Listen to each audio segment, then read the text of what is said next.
Bonjour et bienvenue sur Plume ma papote.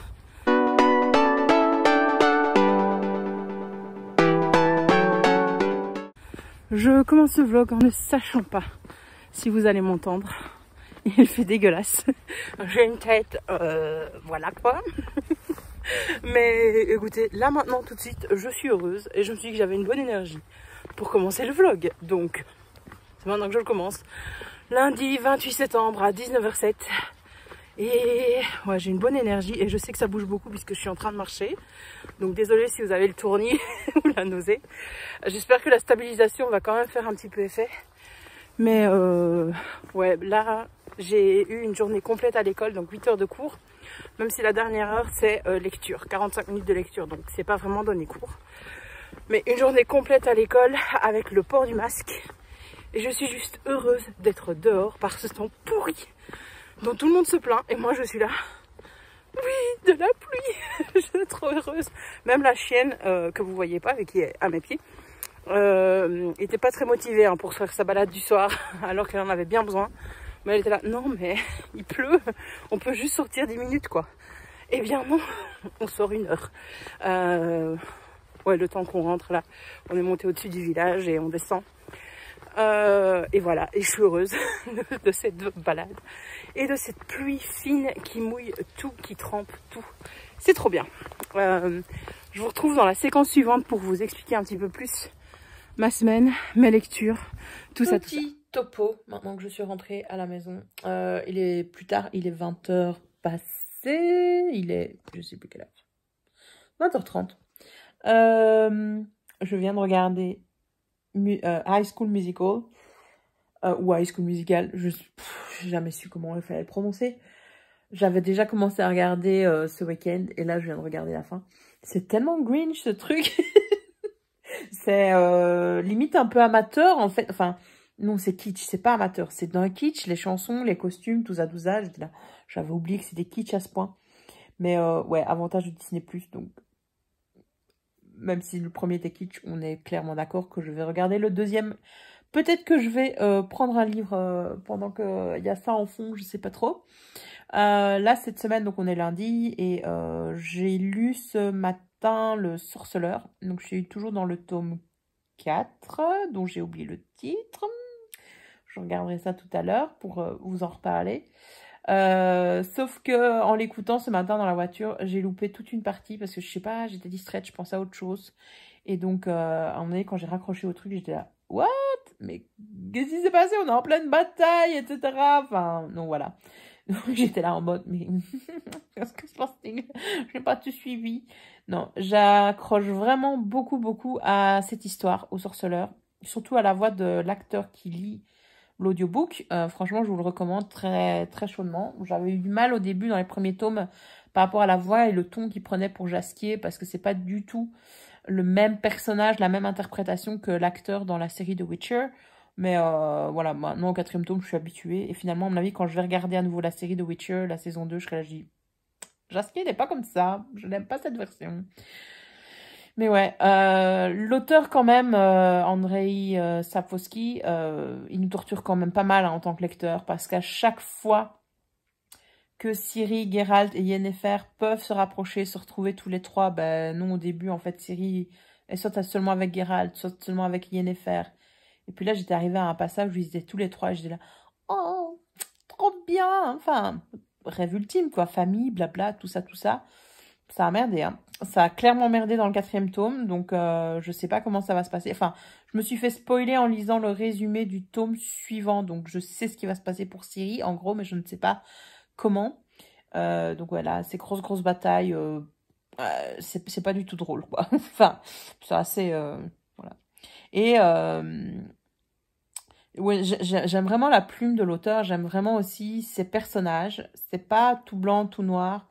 C'est pas non plus des personnages ultra clichés. Je m'attendais pas à ce que ce soit aussi riche, aussi varié.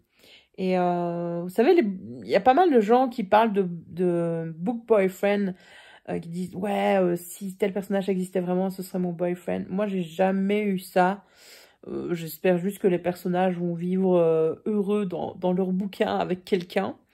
Mais là, Geralt, il me plaît bien. Franchement, il me plaît bien. Il me plaît bien. Je sais pas, il est pas du tout parfait, mais... Alors, il est tout le temps décrit dans le livre comme un monstre, comme un mutant et tout, mais... Quelle humanité, ce gars-là. Quelle humanité. Voilà. Enfin, faudrait plus de Geralt, j'ai l'impression. Enfin, non, non, ce livre me plaît bien, je vous le recommande fortement. Et ouais, sinon, un autre livre que j'ai commencé hier soir, c'est Americana de je ne sais plus qui. J'ai pas encore vu suffisamment le nom de l'auteur, de l'autrice. Donc, j'ai commencé. J'avais acheté ce bouquin en pensant que ça allait être l'histoire d'une Nigérienne. Nigériane ou Nigérienne? Oh mince. Je dois aller vérifier tout dans le résumé. Enfin, de quelqu'un qui émigrait aux États-Unis et qu'on allait suivre en fait dans son périple aux États-Unis. Sauf que là, le début de l'histoire, c'est pas du tout ça. On a une femme qui vit aux États-Unis depuis 13 ans et qui décide de retourner dans son pays, c'est le Nigeria, en Afrique. Donc, et donc, elle reprend contact avec son amour de jeunesse, avec son amoureux de jeunesse qui, lui, bah, a fait sa vie, s'est marié, a une fille, etc. Et donc, on a les deux points de vue. Pour le moment, j'aime bien. Je suis qu'au tout début, donc je ne sais pas comment ça va évoluer. Le bouquin est assez gros. Et en fait, ça a l'air d'être plutôt une romance. Ce qui me convient bien parce que là, après avoir lu quand même pas mal de thrillers, j'avais envie de lire un truc, ouais, romance ou feel good. Je savais pas trop vers quoi m'orienter. Mais voilà, moins sombre que les thrillers. Même si j'en ai commencé un de Fred Vargas, mais j'accroche pas pour le début, donc je pense que je vais le remettre dans ma bibliothèque et le relire à un autre moment. C'est pas ce que j'ai envie de lire pour le moment. Donc voilà, je vais continuer Americana cette semaine et je vous en donnerai un avis un peu plus détaillé quand j'aurai avancé dans ma lecture. Et que je me serais refait un petit topo aussi sur le résumé, l'histoire, les noms des personnages et le nom de l'autrice. C'est quand même le minimum, hein, du minimum à connaître. Et voilà. Voilà où j'en suis. Sinon, il va rien se passer vraiment de spécial cette semaine. J'ai rien vraiment à vous vloguer d'exceptionnel, mais ça va être l'occasion de vous parler, ouais, de vous parler de mes lectures. Et voilà, je vous en dis plus bah, dès que j'ai lu, forcément. Hein. Ça paraît logique. Ça paraît logique.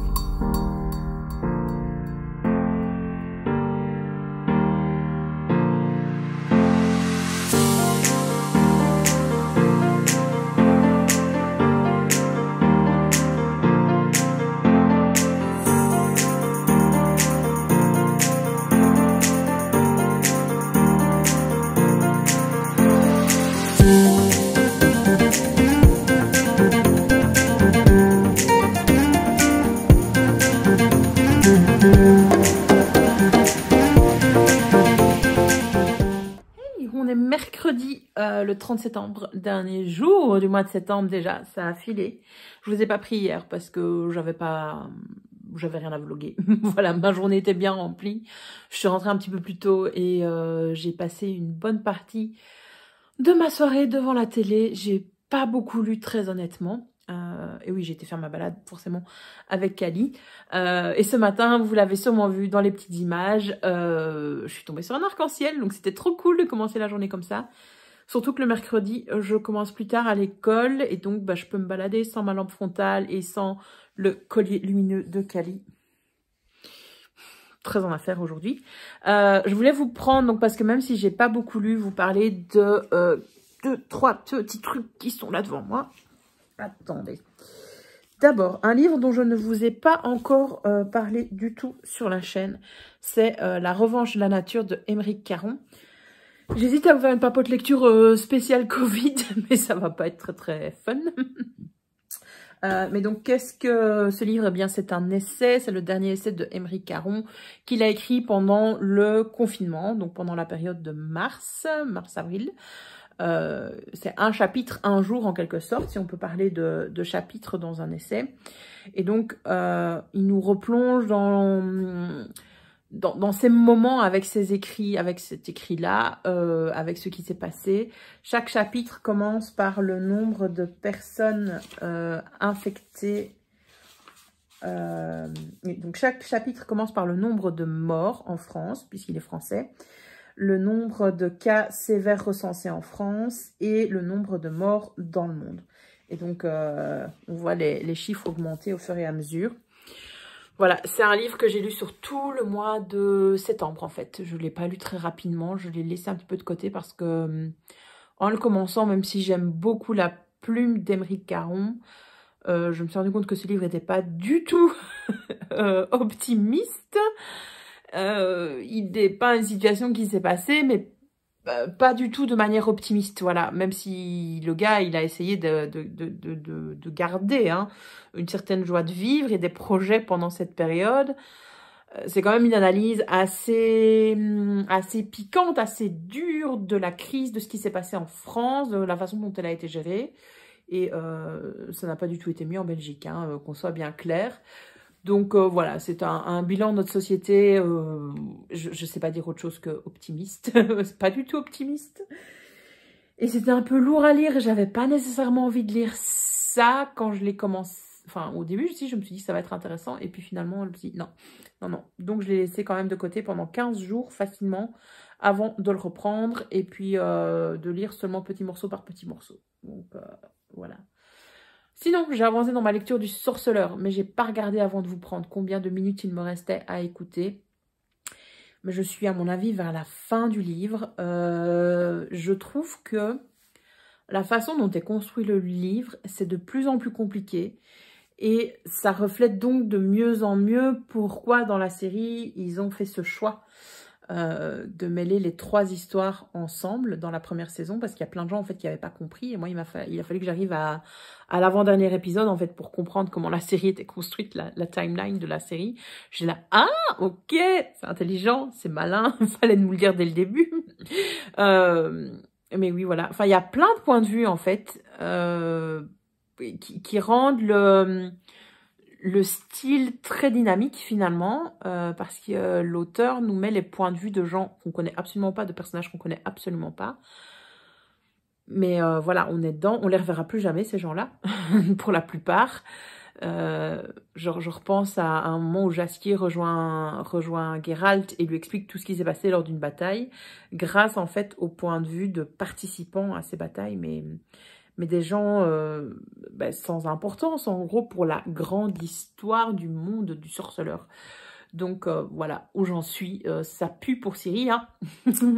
Disons-le nous. Ça pue pour Yennefer et ça pue pour Geralt. Donc, les petits moments que j'avais eu dans le tome 4, qui s'appelle Le Temps du Mépris, qui était, je vais dire, assez positif. Qui était là, une petite famille recomposée, c'est sympa, un petit peu de bonheur pour nos personnages vachement torturés.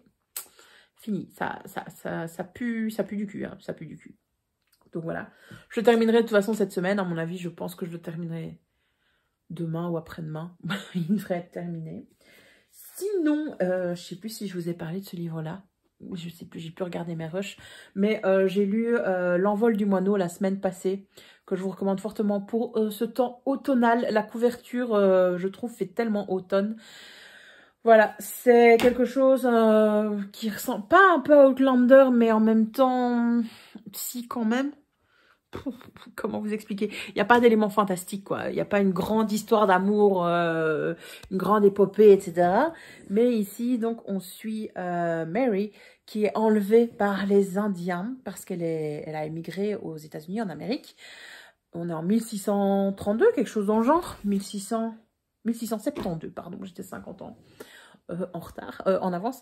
Donc en 1672, et donc son village se fait attaquer, elle se fait kidnapper par les Indiens, et elle va passer 3 mois en tant que leur captive et esclave, quoi, avant d'être rachetée et de rejoindre la civilisation, on va dire. J'ai assez bien apprécié cette lecture, j'ai trouvé que la plume était vraiment chouette. Je suis un peu déçue de la tournure des événements, mais en même temps, l'autrice Amy Belding Brown s'est inspirée de faits réels pour ce livre, en fait. Donc, c'est la vie réelle par rapport à toute l'information, toute la documentation qu'elle a pu trouver de Mary, vraiment, de cette femme. Donc, forcément, elle n'est pas réécrire le truc. Moi, j'aurais aimé une autre fin, mais c'est pas ce qui s'est passé en vrai. Donc, voilà, je jette pas du tout la pierre à l'auteur, à l'autrice même. C'est mieux. Et voilà, non, j'ai vraiment apprécié la plume, donc j'espère vraiment que je vais retrouver d'autres livres de cette autrice, que 10-18 va continuer à la publier, parce que c'était un format que j'ai bien aimé, et voilà. J'ai pas beaucoup avancé dans Americana, très clairement.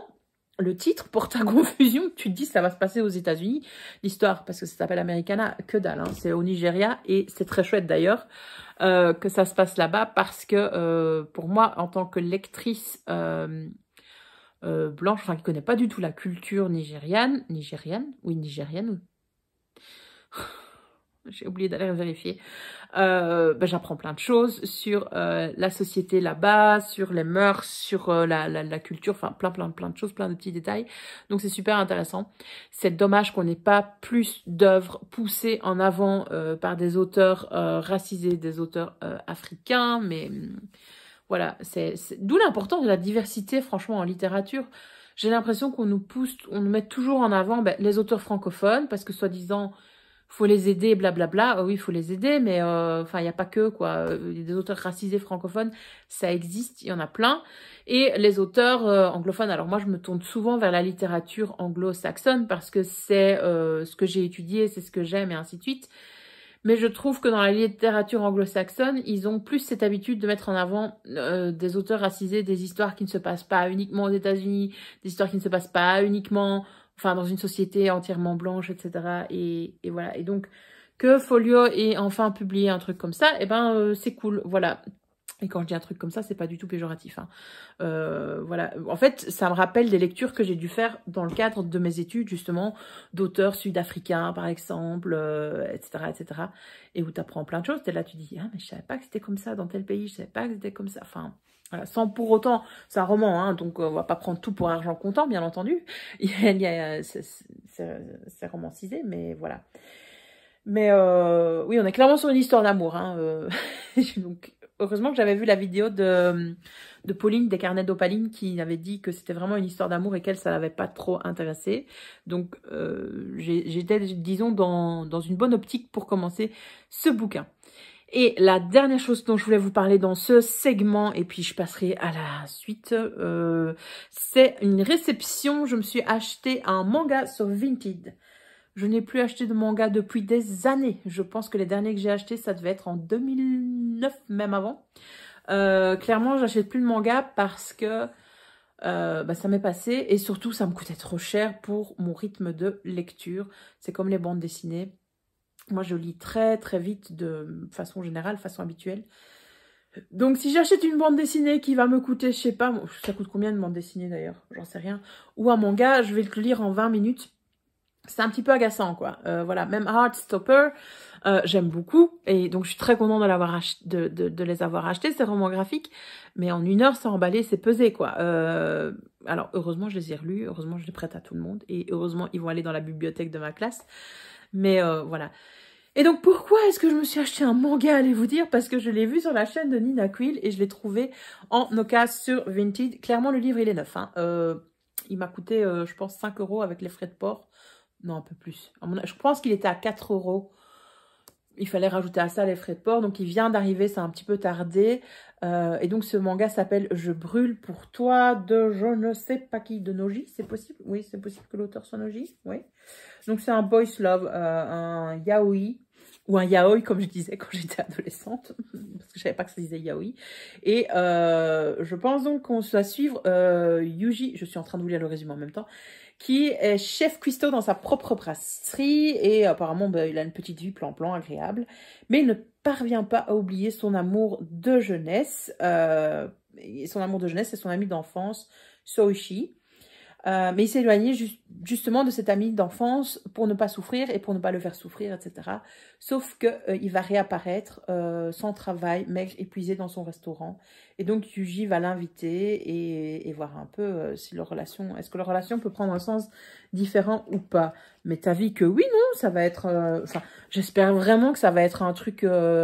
happy end, quoi, que ça va pas juste être, si c'est un truc doux, amer, là, tu vois, non, voilà, t'as compté dans ma vie, mais c'est pas possible, blablabla, je vais être trop déçue, trop déçue.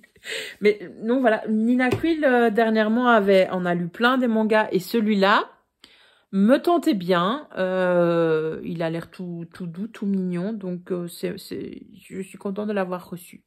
Voilà, je vais voir si je me remets au manga, ou... Pas trop, parce que c'est vrai que ça coûte cher quand même. C'est une maison d'édition qui veut m'en envoyer, mais allez-y, quoi. Franchement, Ah, j'allais dire, oh, ça doit être trop mignon. Il n'y a sûrement pas de scène de cul. Il est marqué pour public averti derrière. Je suppose qu'ils n'ont pas mis pour public averti parce que c'est 2 hommes quand même. Hein. I don't know.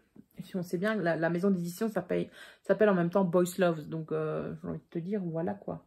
Non, c'est la collection Anna. Anna Yaoi. Je n'ai pas du tout en fait la maison d'édition. Bref, voilà. Petite lecture prochaine. Mais là, je ne vais pas lire, je vais m'activer, me mettre en tenue de sport. Et je vais aller promener Kali dans la forêt, tant qu'il fait sec, comme j'ai le temps. Comme ça, on ne fait pas juste 2 petites balades. Aujourd'hui, on en fait une un peu plus longue. Et voilà, et puis après, ce sera rangement à la maison, repassage, ménage... tout ça, quoi. Des choses extrêmement réjouissantes, j'ai envie de te dire, et qu'on adore faire. Oui, c'était ironique. C'était ironique. Bref, je vous retrouve dans le segment prochain, qui sera, à mon avis, la conclusion du vlog, parce que je pense que ça commence à être suffisamment long comme ça. Hein, et je vous dirai ce que j'ai pensé de mes lectures. Bon, est-ce que je viens de me maquiller exprès pour vous tourner une vidéo? Oui, et je ne suis pas du tout satisfaite de ce maquillage. Mais tant pis, c'est dans la boîte, c'est comme ça. Donc, je suis vraiment maquillée. J'ai eu plein de chutes, etc. Enfin, faut que j'arrête avec cette palette Lemonade Pop de chez je sais plus qui. Rimmel, non, Maybelline. Ouh, et le cadrage est nul. Mais voilà, je viens de vous tourner une vidéo tag qui, à mon avis, va sortir avant le vlog. Je vais essayer de vous la monter ce soir ou demain. Bon, on verra bien. Et voilà, j'espère que la vidéo vous plaira. C'est un petit tag automnal que j'ai trouvé sur une chaîne anglaise et qui m'a bien plu. Enfin, vu que je ne vous ai pas fait de pile à lire pour l'automne, je me suis dit que c'était l'occasion de parler un petit peu lecture, automne, etc. etc. Et voilà. Alors, hier... attendez, d'abord, je donne son dentastique à Kali. Faire 2 choses en même temps, la vie. Là, oh, c'est difficile. J'arrive pas à l'avoir d'une main. Attendez. Je disais, hier soir, j'ai lu ce livre. Je suis à contre-jour, c'est peut-être pas une très bonne idée. Il y a du soleil. J'ai lu ce livre, Je brûle pour toi, de Noji. Je crois que c'est ça le nom du mangaka ou de la mangaka. Et là, il me reste seulement quelques pages à lire de l'histoire bonus, donc il n'y a rien à voir avec l'histoire principale.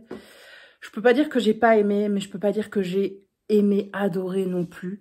C'était distrayant, c'était une bonne reprise de manga, de lecture manga. Honnêtement, je ne sais pas du tout, je suis pas du tout la personne pour juger des traits, de la qualité graphique du truc. Tu peux te taire pendant que je filme, là? Qu'est-ce que tu veux? Les câlins ou tu veux sortir? Mais oui, mais là, je suis occupée. Attendez, je m'assieds, comme ça, le chat va pouvoir venir me faire un câlin. Allez, viens. Viens. Je disais donc, je ne suis pas du tout la personne qualifiée pour vous parler des graphismes de ce manga. Vraiment pas. J'en ai plus lu depuis des années. Honnêtement, je pense que j'ai arrêté d'en lire en 2009. Je sais même pas pourquoi j'ai arrêté en 2009. Oula, mais j'ai arrêté.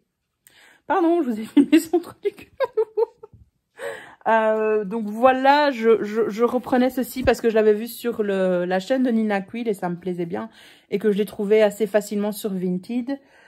Je pense pas que je vais le garder. Je pense que je vais le remettre en vente sur Vinted, très honnêtement. L'histoire a été mignonne. Mais comme disait Nina dans une de ses vidéos, le problème avec les mangas, c'est que c'est... Point de vue de l'histoire amoureuse, point de vue du consentement, tout ça, c'est toujours extrêmement limite. Ça te met dans des situations, t'es là, tu dis, mais pourquoi tu t'es obligé d'aller sur un tabou pareil ou sur... même pas tabou, mais quelque chose d'aussi problématique. Voilà, je comprends pas trop. Même si l'histoire à la base était mignonne, hein, ces 2 amis d'enfance qui se retrouvent et qui se rapprochent à nouveau. Et donc, celui qui s'était éloigné, en fait, c'était pour ne pas trahir ses sentiments à son ami d'enfance. Et l'autre, en fait, le savait depuis le départ. Bon, bah, voilà. Hein, bon, c'est une romance. C'est une romance. Et oui, il y a pas grand-chose à en dire de ce manga, très honnêtement. C'était bien, voilà, sans plus. Distrayant. sans plus. C'est vraiment pas... Enfin, si vous le lisez pas, vous ratez pas grand-chose, moi, je trouve, personnellement. Voilà, en sachant qu'il y avait aussi quelques scènes... Enfin, c'est graphique, hein, donc il y a quelques scènes olé olé. C'est pas à mettre entre toutes les mains, on va dire. Voilà, voilà. Sinon, point de vue de mes autres lectures, j'ai pas beaucoup avancé. J'ai juste avancé dans Le Sorceleur, que j'écoute en allant au travail. Je pensais l'avoir fini demain, mais il me reste encore pratiquement 3 heures d'écoute. Et donc, bah, demain, j'ai plus qu'une heure 45 d'écoute. Donc, voilà. J'aurai pas fini demain. Peut-être que je vais encore écouter un peu ce soir. Je sais pas, je vous dirai. Là, on suit Ciri et je suis contente de retrouver ce personnage-là. Et voilà. Voilà où j'en suis. Americana, j'ai pas du tout avancé. J'aime bien, mais j'ai l'impression que c'est une lecture que je vais traîner pendant une semaine. Voilà, que ça va pas être un truc que je vais dévorer. Que oui, ça va... Je vais le savourer de mon côté. Et voilà. Bon, je n'ai pas conclu encore la vidéo. Je vais voir si j'avance dans Americana et que je vous fais une petite conclusion là-dessus. On verra. Je vais terminer ce vlog maintenant. On est jeudi soir. Je n'ai pas lu du tout de l'après-midi. Enfin, si, j'ai fini le manga et la petite histoire bonus, mais c'est tout. Et je vais, à mon avis, pas beaucoup lire non plus ce soir. Là, il doit être 20 h. Et ouais. Je vais juste terminer le vlog en vous disant que j'ai bien aimé vlogger, même si je savais qu'il n'allait rien se passer. Et que je viens de m'inscrire à un challenge d'automne. Encore un challenge, c'est pas d'automne, c'est un challenge Halloween. Donc c'est organisé par Mel's Book, si je me trompe pas dans son pseudo, mais en tout cas je le mettrai là et dans la barre d'infos. Et Laurine, le compte de Laurine, c'est les lectures de elle, je crois, quelque chose dans le genre. Qui, toutes les deux, elles avaient déjà organisé le challenge Aurora Squad auquel j'avais participé cet été, que j'avais adoré. Donc là, on a un challenge pour le mois d'octobre avec des défis qui changent tous les 15 jours. Et on est répartis par clan, donc il y a 4 clans. Moi, je suis dans les sorcières. Je pense qu'il y a vampires, sorcières et... Qu'est-ce qu'il y a d'autre? Elfe ou quoi? Enfin, je sais plus. Comme je suis pas dans les autres clans et que je viens de le rejoindre, mais vraiment en 4... Mais Nola, tu me gâches mon plan! Comme je viens de rejoindre le défi en catastrophe en me disant j'ai oublié de leur envoyer mon inscription, est-ce que je peux vous rejoindre et tout. Enfin bref, voilà, elles viennent de m'ajouter et je découvre les règles. Et donc ça sent le bon vlog, hein, ça, à nouveau vlog Halloween, etc. etc. Bref, je vous laisse sur ces mots avec les 2 peluches, celle-là qui est un petit peu... collante. Et je vous dis à la prochaine sur Pluma Papote. Merci d'avoir regardé la vidéo jusqu'au bout et à bientôt. Bye bye.